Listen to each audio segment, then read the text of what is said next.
Here is the front panel cut out of that.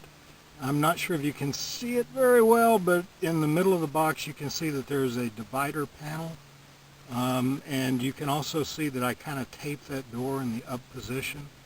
So the next thing we're going to do is remove that divider panel.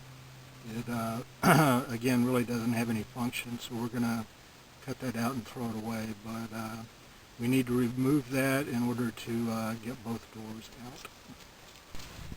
In the last segment, we showed you the hole in the box and access to the center divider. This is the center divider that I removed. You might notice that I slipped once. However, neatness doesn't count. We're not going to reuse this component. The way this box was designed, it had future enhancements that could be added to it. So if you had this particular door in place and you had two motors, you would be able to have air coming out of the floorboards on the passenger side and out of the defrost vent on the driver's side. You know, I mean, all kinds of future strange things they could do. However, they didn't do that, and I don't think the chances are very good they ever will. So this is actually useless. It just would be there as future enhancements if you want it, so we'll let that one go. This is the piece that I cut out of the front.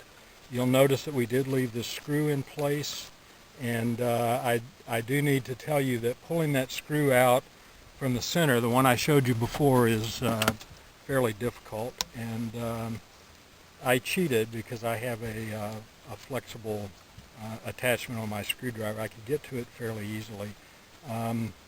You may struggle with that for a while and find that it's not worth trying to do it with a screwdriver, and you may have to end up buying a flexible one like this. I use it for a lot of things, so it's not a bad tool.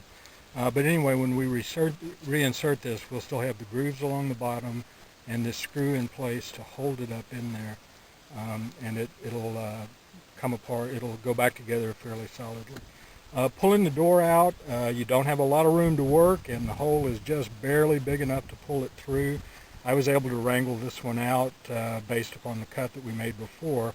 If you need to go back in and widen the cut a little or trim a little area to get the door out, or if you want to break it in half to pull it out, don't worry about it.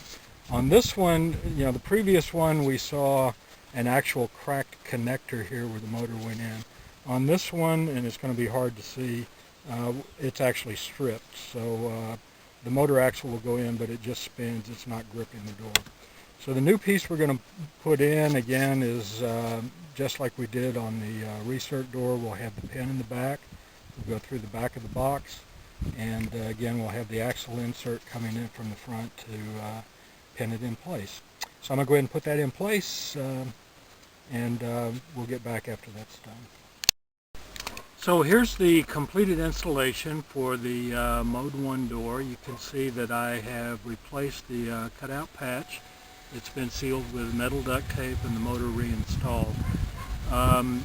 It is a very tight fit to get that new door in, so you may end up having to do a little extra trimming, you know, kind of whatever it takes.